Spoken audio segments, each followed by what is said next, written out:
All right, I'm Michael Hartzman. Today is Tuesday, January 14th, 2025, and I'm on as always with my partner, Dominic Tavella, both of us from Long Island this evening. How are you, Dom? Doing well, Mike. Other than dealing with the cold of the Northeast, life is good. No complaints. How about yourself? Pretty good, no complaints. I do have one complaint. I'll get into it in 1 second. But first, let's do a quick little wrap up of the market 2 weeks into the year. Um, so through last Friday, January, I guess 10th, the market's been a little flat, been a little sluggish. The S&P through last Friday was down a little less than 2%.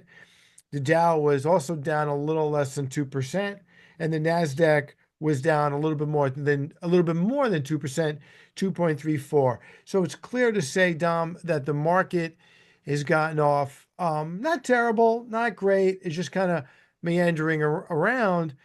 But I do want to have a little 5 minute therapy session with you because Friday frustrated me.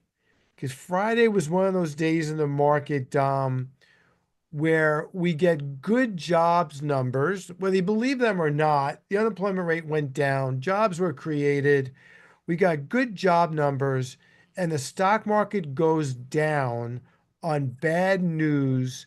Good news. I'm sorry, yes, about the stock market goes down on good news. I apologize. Thank you. Because they threw a little tantrum that now we may not get interest rate cuts as quickly or as meaningful as we were hoping.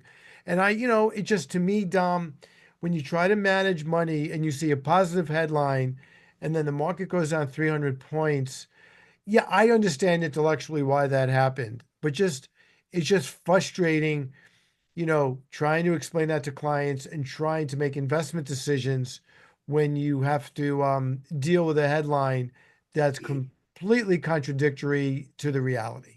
Yeah, and frustrating is the right word there, Mike. So, we got off to a little bit of a markets being higher in the first week of the year, and now the second week, we basically not only gave back the little gain that we had, but as you said, we're now on all three major indices, we're negative for the year. I would say when you put them all together, probably in a 1 to 1.5% range negative. And I would think the majority of that, Mike, is exactly the point you brought up. We got good employment data. We'll see how good and how great it'll be as these numbers do get revised. But the markets had a little bit of a temper tantrum. Interest rates went higher. Good employment data. That means the economy is chugging along at a pretty good pace. Interest rates go higher because the markets assumed the Fed would no longer be inclined to lower interest rates later in the year. So higher interest rates mean higher borrowing costs for businesses, higher borrowing costs for consumers. That, generally speaking, slows the economy down. Generally speaking, that's bad news for future economic growth. So all these assumptions about what possibly might happen somewhere down the road, and the markets swing from being positive for the year to being negative for the year. Not the end of the world, Mike, but pretty frustrating when good news for the economy is bad news for the markets. And the other part of that, and we talked about this last week on the show, is that the Federal Reserve already made an announcement in their last meeting of the year last year that at the moment they're going to take Trump and the new administration at its word as it related to tariffs and mass deportations, which by themselves are inflationary. So the Fed already announced that they were going to slow down and tamper down the rate of which they were going to cut interest rates, right? At least go on a 4 to 6 month hiatus. So I don't know what Friday's news did other than, what? It gave them more reason to not lower interest rates. They already said they weren't lowering interest rates anytime soon. I'll go, but Mike, the interest rate change basically now since the end, I would say the middle of December, for almost a month now, has all been driven by investors, not the Fed. The Fed has told us, as you said very accurately, the Fed has told us what they think and what they think they want to do, and they will be data dependent. They're going to look at the numbers and then make a decision. But investors are looking at the world in their through their own eyes, and they're trying to figure out, hey, will tariffs add or subtract from economic growth? Will tariffs add or subtract from inflation? Will government borrowing push interest rates higher because they're going to borrow more money, or will interest rates go lower because they're going to figure out a way to pay off the deficit? So all these what ifs. Right now, the bond market is saying, hey, higher interest rates, at least for the foreseeable future. And that's bad for stocks. Yeah, I mean, it is bad for stocks, obviously, because, if you could invest money and get a safe haven and get was it now down 4 3/4 for the 10 year or something like that? The 10-year hit almost 4.8%, which is just ridiculous, Mike. Let's be honest. And this is part of our frustration as well. When a year ago, the 10-year was yielding 3.6%, the Federal Reserve has cut interest rates by over 1%, and interest rates are actually 1% higher. Hmm. It's all about borrowing costs, how aggressively will the economy grow, and what risks do we have in the global picture, right? So there's a lot of stuff that comes into that formula. But when you see good economic news, you see good economic data, you see good job growth, and the market goes down, it's frustrating. I guess we don't get a right to be frustrated because this is what we do for a living. But off the record, it's annoying. That's a polite word. Yeah, well, I don't know how off the record you are. This is being recorded, but I understand the spirit of the conversation of the statement. Um, look, the good news is, as it relates to the bond market, at least the short term yield curve has reverted back to normal, meaning short term rates are no longer higher than long term rates, which is very, very good because we said a couple of years ago, when the bond market inverts like that, it's an indicator of a possible recession. That And indicate I'm go going to ahead. interrupt you because you've been saying this for a long time, so I want to give you credit for this one. A year ago, most of the world was talking recession, and it was soft landing, no landing, falling off a cliff. We clearly went through no landing, and credit to you because you've been saying this for a long time. No landing, and frankly, at this point in the game, it's the economy is taking off again, and we could see pretty good positive economic growth the balance of this year. Yeah, and that's what's really, I guess, part of my frustration in my earlier comments about the beginning of the year is that, we still remain, relatively positive for the year. And this is 2 weeks. We have 50 more to to go through for 2025. But I agree with you. I think the market overall is really poised to have another good year. I don't think it'll be another 20%er like the last two, but no one's going to complain with whatever it is, 8, 10, 7, whatever, gains in the market.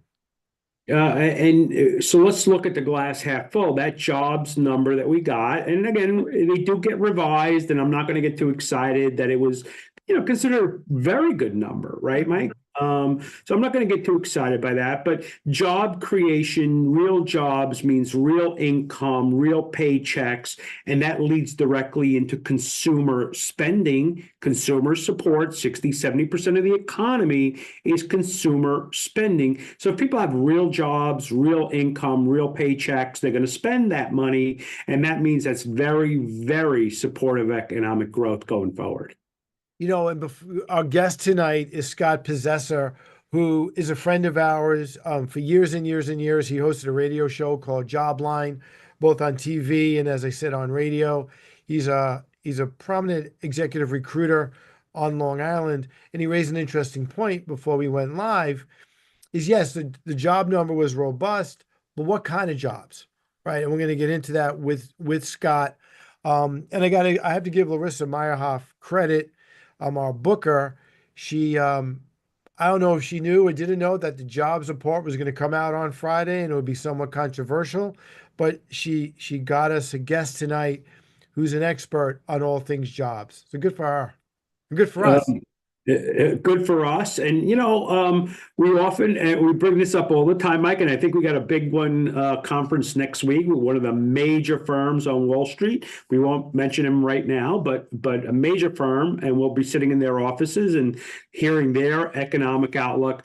But we get the real deal, Mike. We get it from the economic outlook from real people who are involved in the industry, who are involved in real businesses, who own small businesses. And if you want to understand the pulse of economic growth, talk to the people who actually have to write the checks every Friday, and you'll get a real handle on what's going on. So I think we might get an earful tonight. Think we we'll get an ear. I know Scott pretty well. We're gonna get an earful. So we'll be right back with Scott Possessor, formerly of the radio show Jobline and an executive recruiter with Executive Alliance.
All right, I'm Michael Hartzman, back with my partner Dominic Tavella and our guest this evening, Scott Possessor, formerly of the TV show Jobline on News 12 and then Radio Jobline on WLIR after that.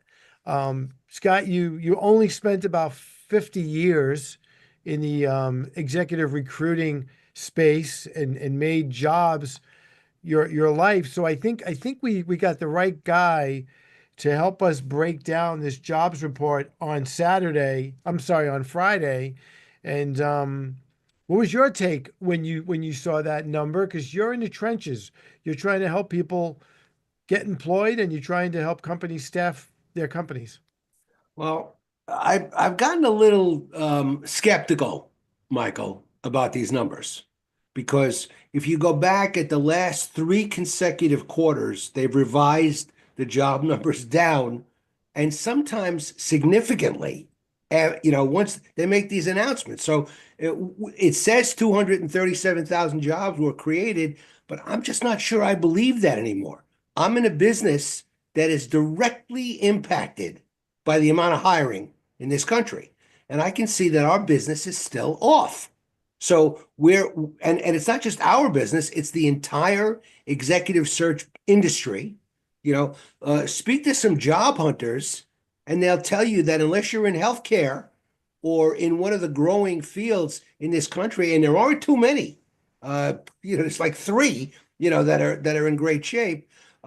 You're just struggling to find a job. So I am very disappointed in the reality of the numbers, not the fictitiousness of the numbers. So of the 237,000 jobs that are created, how many of those jobs pay $100,000 a year or more? I mean, I don't know if anybody's minding the store, but I don't think that number is very high, Michael. And I think job creation at the 70, 80, 90, 100, $200,000 range is really been limited now for, I'm going to go back almost 30 months, I would say. So the job market is just not itself. So when they put out a number like 237,000, you start questioning, is that number going to be revised down? And then how is it government jobs? Is it minimum wage jobs? What kind of jobs are they? So I again, I'm skeptical. I'm turned off by the process with which they evaluate how many jobs have been created. I'm not buying it anymore. So Scott, let's take this one at a time because you brought up a couple of issues there. The first is the revision, and you are correct. One of the major revisions, I think, at the end of the third quarter of last year, they revised the total of the first 3 quarters. They lowered the total number of jobs by 800,000 jobs. I don't know how you can make that kind of mistake and be that. I don't think we could do that in our business, right, Mike? Be off by 800,000 job creation, but they were, and they were revised. So I'm going to kind of ask you the first loaded question. You expect this one might be touched a little bit, maybe? I can't agree more with what you just said, Dom. I just feel like something odd is occurring. Why do the jobs numbers for the last few quarters look so? Why are we so skeptical about those numbers? What about the years before that? What about the year before that and the year before that? This doesn't happen all the time. So I'm just wondering if there's some sort of a reporting problem. There's some dishonesty somewhere where the current administration wants to go out with a bang and they pump up the number. I don't know what's going on. I have no explanation for it, but I don't feel as though the economy generated 237,000 jobs from a staffing perspective. So as I said earlier, Scott, you have boots on the ground, and if possible, and if you can, I understand. Could you share with us, where you guys are busy? Where are your searches coming from? And then the flip side of that is, where is there one or two sectors where you're getting job seekers and there's no jobs for them to have? Well, let's start with that. The one of the biggest sectors for hiring in pretty much in my whole career has been IT, right? You couldn't get enough network engineers. You couldn't get enough software developers. And when cybersecurity came around, you couldn't get enough cybersecurity guys. And now machine learning and artificial intelligence, you couldn't get enough people. Okay. All of a sudden, those jobs are not available. So I think IT has taken the worst hit from all of this. I think the number one sector that's been really, really damaged by artificial intelligence, automation, and the state of the economy is IT. That's my first thought, and it's bad. It's significantly down. So as far as hiring, either on contract or to your point, if you look at some of the biggest companies making layoffs, it has been the large tech companies. absolutely. So They hired a lot of engineers. They hired a lot of people to write code, and maybe they overhired, or maybe AI is taking over some of that responsibility. That's not my cup of tea. I'll leave that up to you. But we do get announced layoffs, and Mike, you would agree, right? That's probably one of the biggest sectors we see layoffs coming in. Well, yeah, Facebook, Microsoft, yes, yes, we see it constantly across the tape. And Now, there's another. as you point out, Scott, those are usually pretty good high-paying jobs. I know it. That's the problem, Dom. The high paying jobs are not there. Now, let me give you another one you probably don't know, which is life sciences. Okay. So you have all these wonderful biotechnology companies over the last 10 years that have done an amazing job hiring. And, they put out these announcements. We're going to double our staff. We're going to double our. So I deal with a company by the name of Sartorius. Okay. A $3 billion life sciences companies. They're not so much a manufacturer as they sort of engineer products that are used in hospitals and all kinds of medical applications. But more importantly than that, biotech applications like the vaccine companies, right? They need life sciences workers. So all of a sudden, about 3.5 years ago, the clock stopped ticking. Life sciences companies stopped hiring. Okay. And then recently, I found out that companies like Sartorius, which is a great company, and I don't have anything bad to say about them, but they're laying people off. So first they hire frantically, and then they shut the spigot. So right now, those people are wondering, am I going to get laid off? So I think your second, really hit hard industry besides IT is life sciences. They became one of the best hiring sectors, and now they're in pretty deep. So I'm not happy about that. And then on the other side of the coin, what's doing good is healthcare. Healthcare continues to grow. There's a never-ending need for healthcare and a never-ending growing need for healthcare. So everybody knows that that's never going to end. It's going to continue to go because people are going to live longer. They're going to need more pills. They're going to need more vaccines. They're going to need more, doctors. They're going to need more everything. So that's good. That sector continues to do quite well, and I think it's almost oblivious to what happens to the rest of the economy. Construction is doing pretty well as well. Now, there's a secret industry that I might have mentioned last time I was on your show that people don't know about called restoration. Look at the Los Angeles fires. Okay. This isn't new. These wildfires that have been going on these last 10 years, this isn't new. It's been going on for a long time. Who cleans it up? I don't mean the firefighter that puts out the fire. Who does the cleanup? Who puts that house back together? It's called restoration. Okay. Look at all the hurricanes, the killer hurricanes we've had. Sometimes we have as many as 200 tornadoes per day in the United States. 200 tornadoes per day in the height of the season. Who cleans this all up?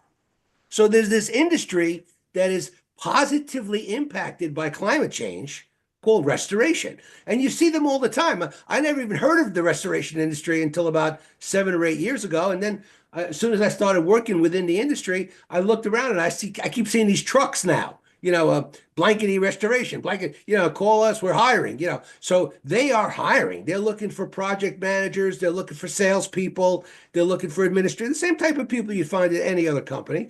But a lot of them are small. A lot of them are mom and pop, and a lot of them are entrepreneurial. But you got, just like happened in the stationery business before Staples. Anybody ever heard of Staples? These stationery stores. Well, these mom and pop restoration companies are going to go away too. They're all going to be purchased by bigger companies. And I think that's a really growth industry that nobody is talking about. A very good friend of mine's son does that, and he's never not busy. So I agree with you. It's a great point. The other thing that I was thinking of, I have another good friend who's a general contractor, and typically general contractors are one-man, two-man shows. It's a very difficult business to sell. Mm-hmm. So what he's thinking of is if he retires or doesn't want to bang nails anymore, he's going to go work for a restoration company Mm-hmm. and do estimates and quotes. Mm-hmm. So, yeah, I do see a pathway, a lot of different ways for that industry. Let me ask you this. Dominic and I have spent a lot of time on the show and privately, talking about one of Trump's main agendas is mass deportations. Mm-hmm. And everyone agrees that criminals and deviants shouldn't be in this country. And whether you're an American or not, you should be locked up if you commit crimes. However, if he deports people who've been to this country for years and decades and earn a living and pay taxes and have families, if he deports all those people, it's incredibly inflationary to the economy because someone's got to do those jobs. So Dominic likes to say, Trump, talks loudly, has a big stick. He's not going to deport millions of people. What's your take on that? A, I know you're not a political analyst. So what's your take on that? And B, what happens to the job market if that actually happens? Well, I hate to say it, guys, but it's all bad. Okay. There isn't anything good about this. Nothing. So it's all bad. It's a matter of what's worse. Okay. So first of all, I do think this is a campaign promise. He hasn't really laid out a plan for how you're going to deport all these tens of thousands, maybe even hundreds of thousands of people, according to what Donald Trump would tell you. I just think it's too expensive, Mike. I don't think we have the money. I saw an estimate it would cost $82 billion just to deport the criminals. 82 billion. Now, where are we going to get that money from? Is Congress going to appropriate $82 billion to separate children from their families and mess with the lives of tax-paying citizens who are supporting the economy? It doesn't make any sense to me. I feel the same way about tariffs. I think it's just talk. It's just campaign promises, acting on your campaign promises. Is he actually going to deport enough people? I don't really know. Barack Obama deported plenty of people. Biden deported people. I think Trump will deport probably a little bit more than those two guys, but not the numbers he's talking about. There aren't the resources to do it. He doesn't have. Where's he going to get the staff to do that? ICE only has so many employees, so they're not going to be able. They're going to have to triple the staff, quadruple the amount of immigration people that are involved in this. So I don't really see it happening, but if it does happen, I think it's a catastrophe because first of all, let's tie this conversation to exactly what you said. You saw the job growth in the construction industry and healthcare, this restoration type companies that are coming. These are very manual, hardworking people, right? We might be taking the lifeline away from these companies if we were to deport an excessive amount of immigrants that have come into this country. Yeah, right? I mean, People that do the jobs you just described. But also think of agriculture, right? I mean, who's out there on the farm, Dom? Picking the cotton or getting the oranges or whatever it might be. It's migrant workers. So how are the agricultural companies going to replace them? They're going to have to pay American workers who demand a much higher salary, who demand benefits, and aren't going to work for less. Well, that's going to cost them money, and then who's going to pay for that? They're going to pass that on to the consumer. So it's like I said, it's all bad, So if he does do that, industries like construction, where there's a lot of migrant workers involved, agriculture, and I was even thinking of manufacturing, which has a lot of big warehouse workers and other type migrant workers. And what about food services? Right? Again, that's a haven for migrant workers. Well, what are they going to do?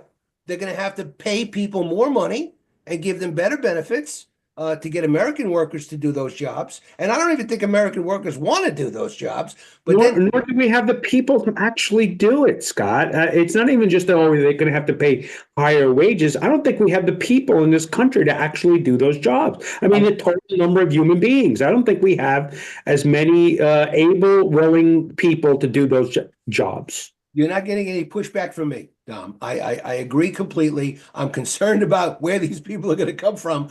But again, I think right now it's still talk.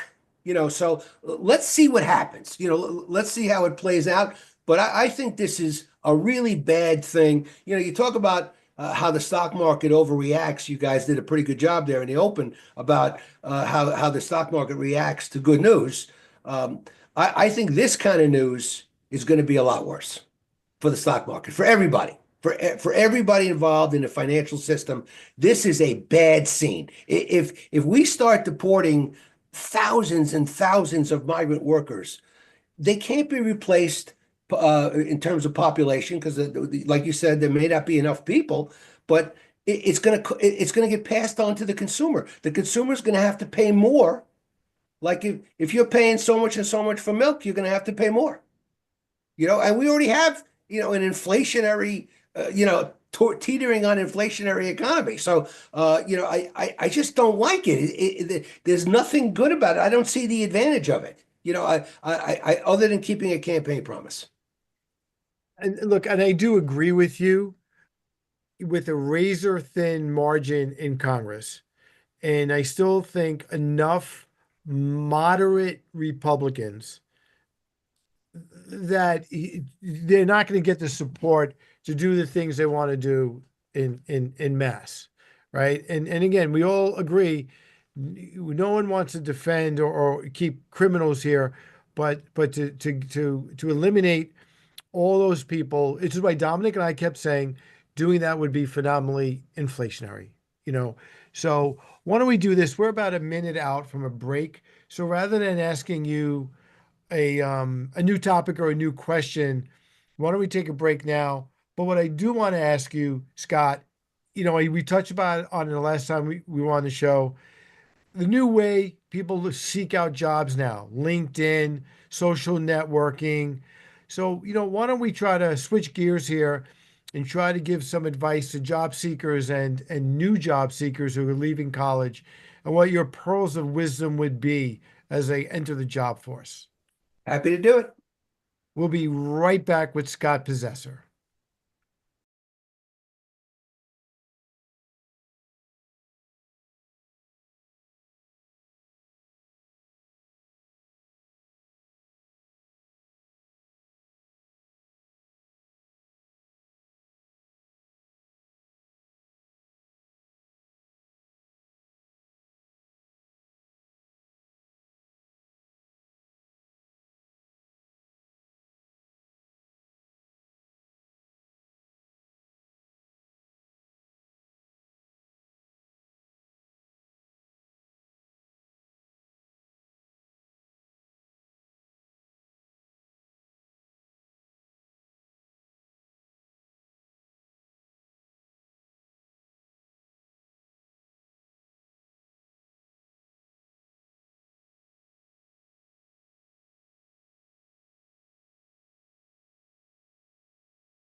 All right, I'm Michael Hartzman, back with my partner Dominic Tavella and our guest this evening, Scott Possessor, formerly of their TV show Jobline and the radio show Radio Jobline. Very clever, Scott. And an executive recruiter for close to 50 years.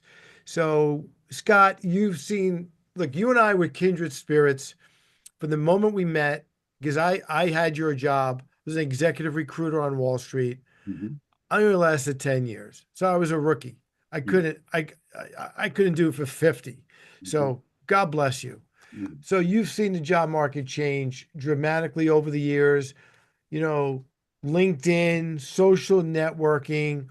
What advice would you give someone coming out of college, other than networking with their dad's network or their professor's network, which is always a smart thing to do.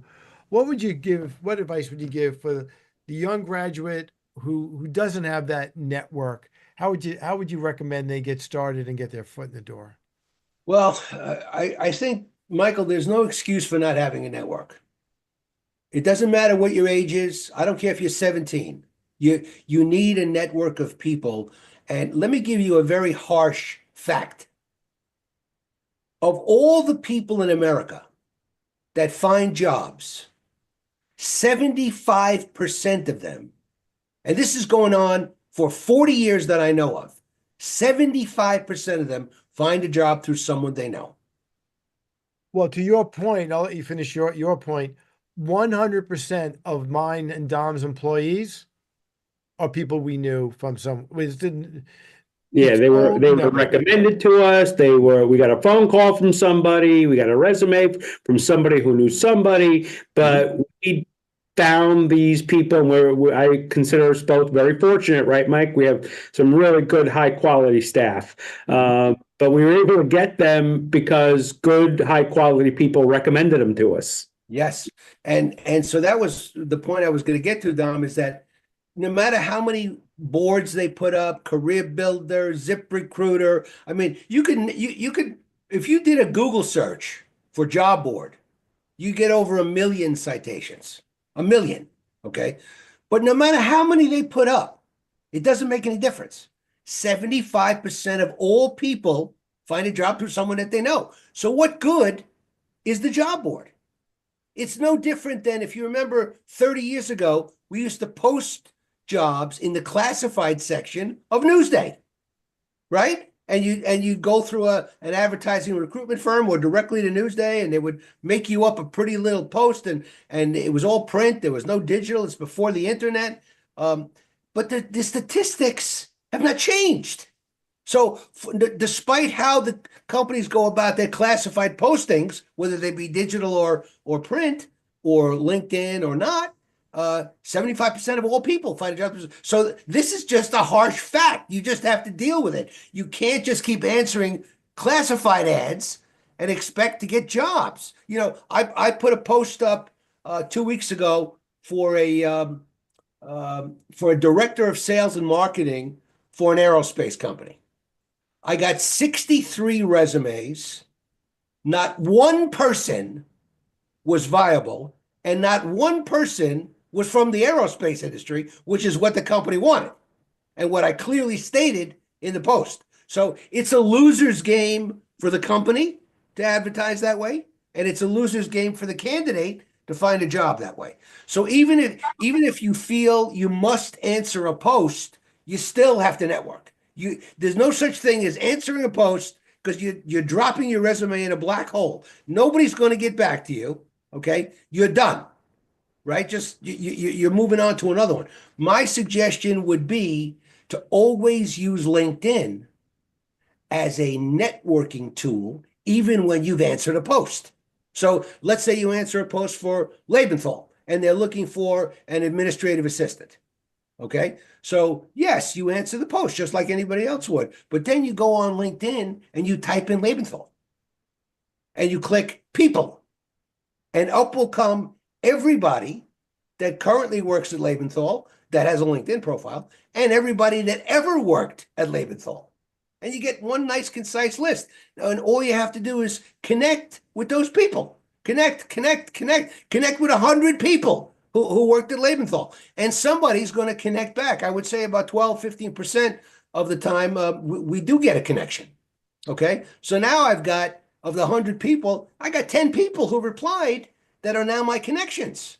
So I'm going to write to them and I'm going to say, Dear Dom, I just saw a great post on LinkedIn for an administrative assistant. I have 6 years of experience. I've worked in the financial sector. I'd love, for some inside help. Can you possibly walk my resume into the hiring manager? So, that's how you get a job, because you're using the power of networking, but you're getting the lead from the postings. I know one of the things that drives you crazy, because you told us last time, is when people give you a resume and don't tell you what state they're in or where they're from. And apparently it's a trend because it annoys you, so you see it enough. So is that a result of hybrid work?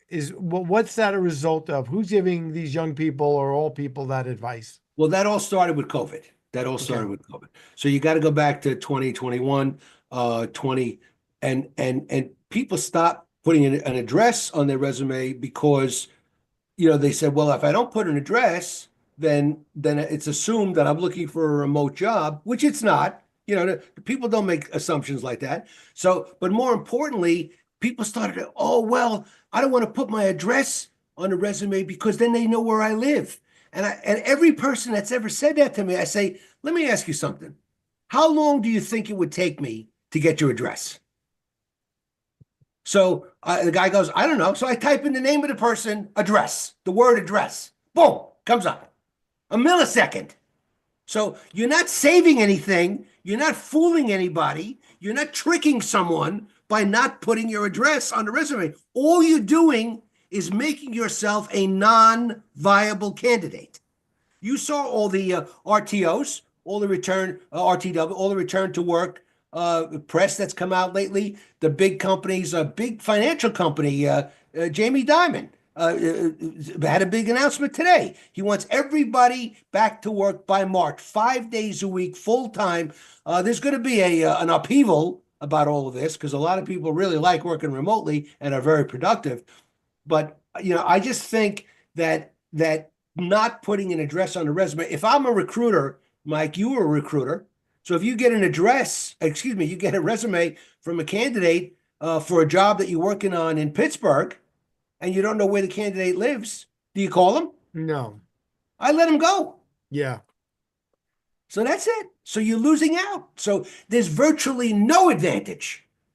Now, if you don't want to put your street address, okay, I can live with that. But at least put, Long Island, New York, or something, so I know where you live. The general idea. But if you put nothing, then I'm going to assume you live far away. Scott, I want to change the subject slightly because I'm not sure this is your area of expertise, and if it's not, by all means, just shoot me down and we'll switch topics. But I'll say but I think I can include Mike on this one. We're both big fans of women in the financial services industry. I think there just aren't enough of them. I don't think there's enough young people coming into the financial services industry. And again, especially women. We both have daughters, both in the industry. We think the opportunity is huge. Do you have any commentary and advice for young women in our business? Well, of course, you already said it, Dom. They're very valuable, in the business. They're very sought after. But I do think that there is something that the industry can do. Okay, so if you think about any industry, aerospace or financial services, doesn't matter what the industry is, there are trade shows, trade groups, I should say. There are sort of organizations like networking groups or learning groups or whatever. And I think if you look at them and you see the disparity between men and women, then there should be outreach. These organizations that represent all of you financial services companies, I don't know the name of the organization, but I bet you there is 5 or 6 organizations that all these financial services companies belong to, right? That organization should be going into classrooms, should be putting out press releases, should be going on the news, getting a PR person going on the news, because this is a big thing. This is very important. You have to have equality. You can't just have an industry dominated by women or dominated by men.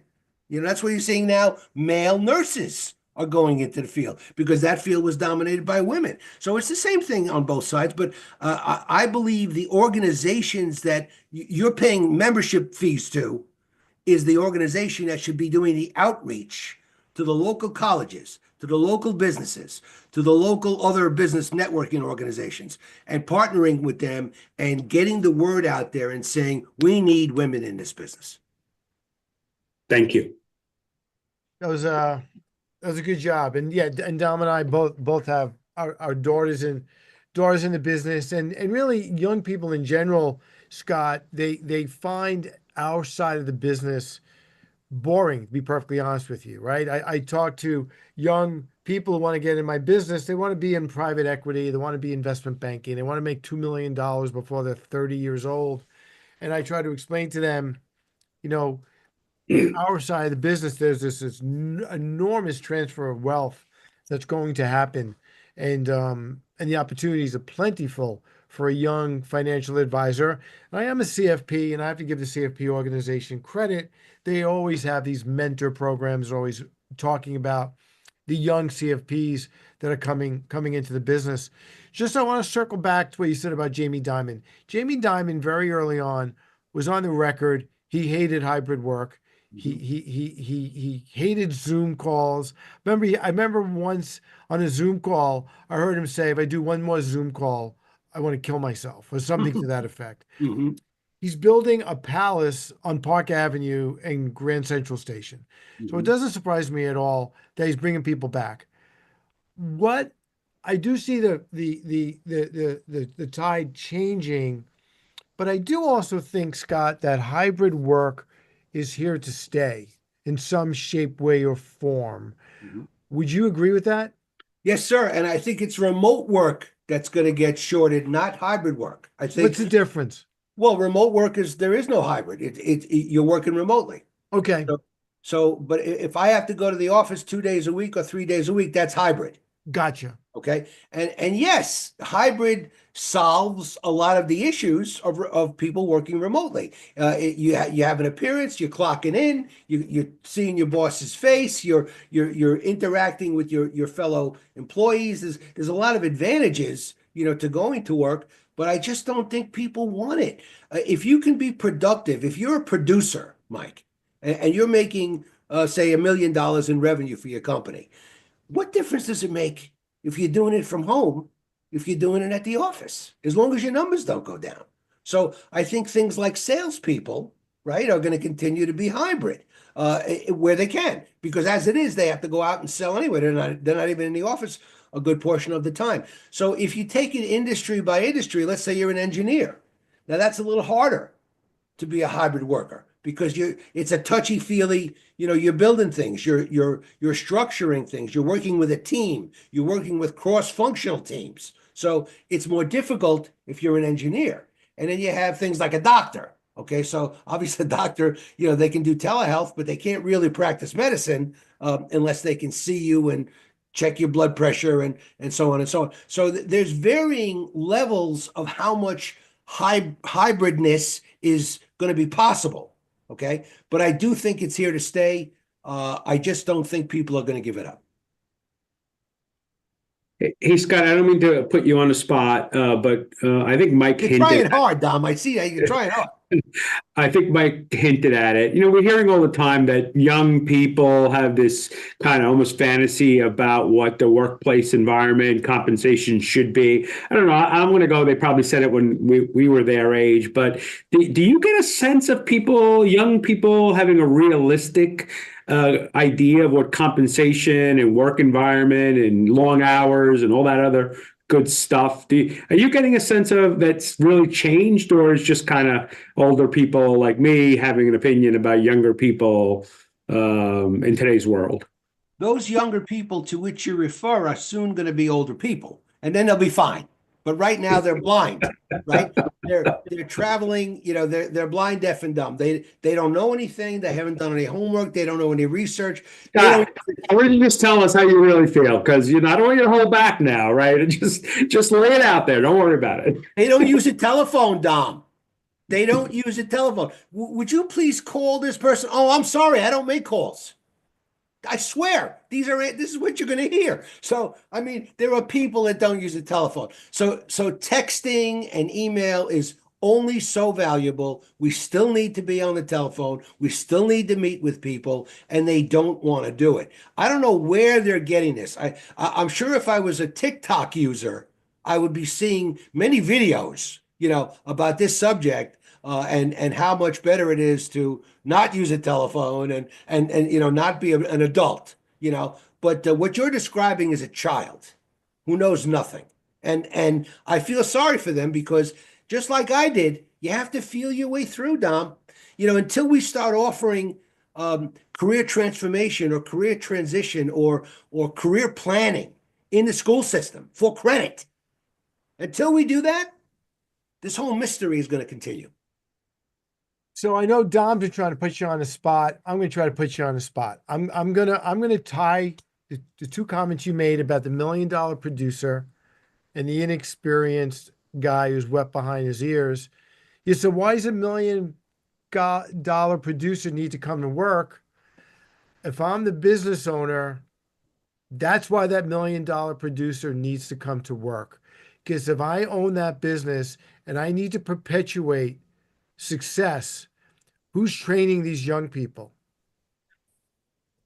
Yeah, but they're going to tell you they could do it remotely. They could do the training remotely. I mean, there's an excuse for everything. There's no easy way to slip out of this. In my opinion, people that produce, whether it be revenue or articles, they're writers, or if they're productive from home, they should be allowed to work from home.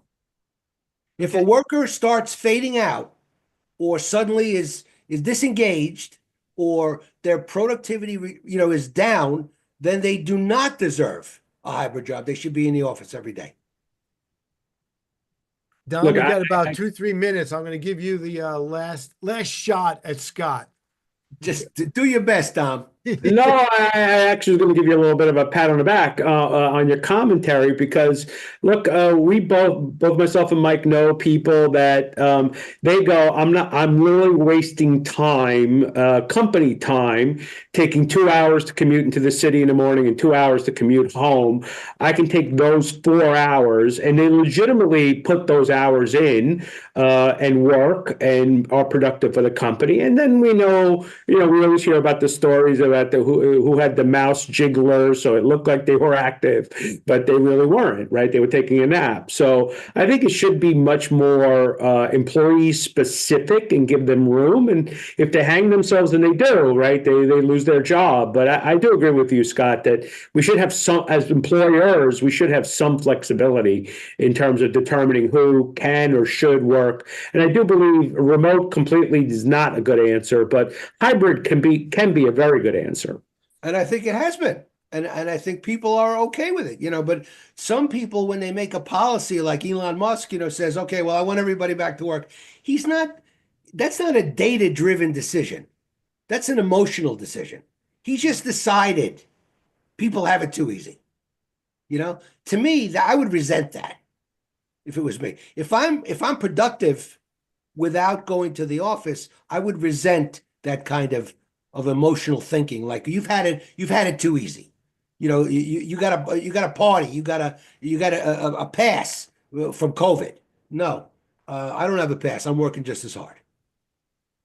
Scott, you've made a point on every one of our shows we did together on Radio Jobline to give me a shout out and let people find out how to reach me. So we owe you that reciprocation. How do people reach you, whether they're an employer or an employee, and get the help of Executive Alliance and you? Well, I'm on LinkedIn, so you have to, if you could spell my name, you no trouble finding me. Passeser. The name of my company is Executive Alliance. We are one of the best executive search firms in the country, and I mean that in terms of both success and integrity and reputation. And look at our website and you'll see the advantages of working with us. If you're a candidate, you got to learn something. Recruiters are not the people to seek out all the time. Recruiters are hired by the company. The company pays us. So if you're a candidate and you go to an executive recruiter, he can't always help you and doesn't have jobs, like an employment agency used to do. You used to be able to walk into an employment agency and get a job. No more. So if you're a company in need of people, look us up, Executive Alliance, execsallied.com, execsallied.com. I did the website, so I feel pretty confident sending people there. Scott, thank you for a lovely hour, a lively hour, and for your time this evening. Scott, thanks for your frankness and honesty. Have a great day. Appreciate you having on board. And next time I'll tell people what I really think. Yeah, Scott, Don't be so you gotta get you shy. out of your Don't be- shell. We gotta get Don't you be out of so your shy, shell. Scott. That's all I'm gonna. Little hint, but don't be so shy. Reserved. All right, you got it. Good All right, night now. Have a great year, you guys. Thank you. You as well. So Dominic and I are taking next week off, and we'll be back in 2 weeks with a new edition of the Lebenthal Report. Have a good night, everybody. Good night, all.